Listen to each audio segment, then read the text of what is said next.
et également faire en sorte que notre pays puisse se développer. Mais malheureusement, il y a cette guerre qui est en train de stopper cet élan-là que le chef de l'État avait et a pour notre pays. Alors, parler de l'ancien président de la République. Oui, très bien. Je pense que Son Excellence Félix Antoine Tshisekedi Tshilombo, il est le mieux renseigné en tant que le premier citoyen de la République démocratique du Congo.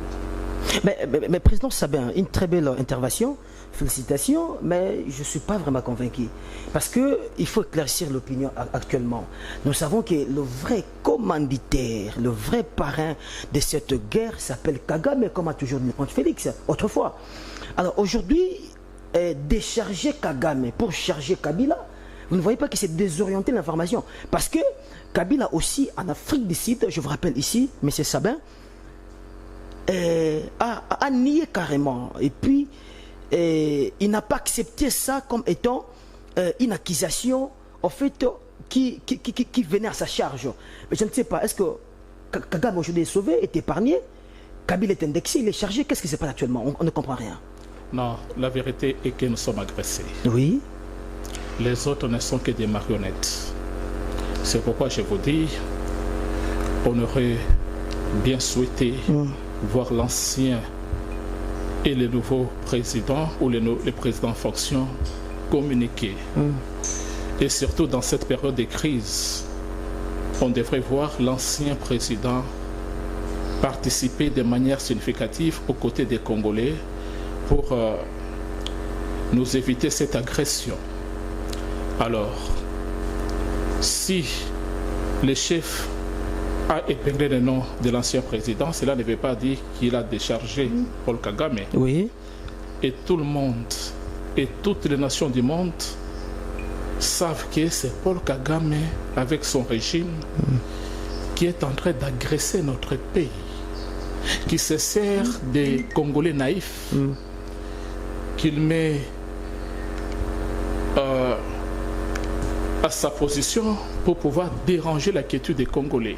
Et ils sont en train de piller, ils sont en train de nous faire du mal. Alors, il ne faudrait pas dire ici, si le chef de l'État a cité le nom de l'ancien président, c'est-à-dire l'a déchargé Paul Kagame. Non, il n'a pas déchargé Paul Kagame. Paul Kagame, il est celui qui nous agresse. Oui, effectivement. On va rester dans le même chapitre sécuritaire, c'est important.